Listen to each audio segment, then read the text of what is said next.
Hi guys, welcome back to middle class MC vlogs. ఈరోజు మా పాప బర్త్డే అనమాట. మేము దీక్ష తీసుకున్నాను కదా నేను, అందుకు మా పాప బర్త్డే సెలబ్రేషన్ చేయాలని అనుకోలేదు అసలు. ఇంకా వాళ్ళ మామయ్య ఉండి మధ్యాహ్నం కేక్ తీసుకొని వచ్చాడు. ఇంకా కేక్ తీసుకొని వచ్చిన తర్వాత నేను దీక్ష పట్టుకున్నందుకు పాపకి ఎందుకు కేక్ కట్ చేయొద్దు అని కేక్ కట్ చేయించాము. ఇంకా మేము కూడా ఫైనల్గా నైట్లో కేక్ కట్ చేయించాలి ఒకటన్నా అని చెప్పి ఆర్డర్ పెట్టాము. ఆ కేక్ కూడా తీసుకొచ్చిన తర్వాత కేక్ ఒక్కటి ఎందుకు అని ఒక చిన్న స్మాల్ గిఫ్ట్ ఉంది.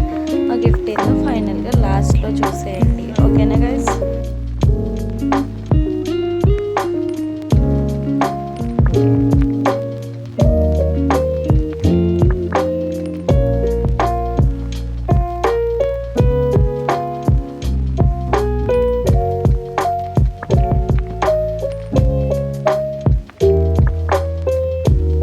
ఫైనల్గా గిఫ్ట్ చూసేయండి. ఈ వీడియో కానీ మీకు నచ్చినట్టయితే లైక్, కామెంట్, షేర్, సబ్స్క్రైబ్.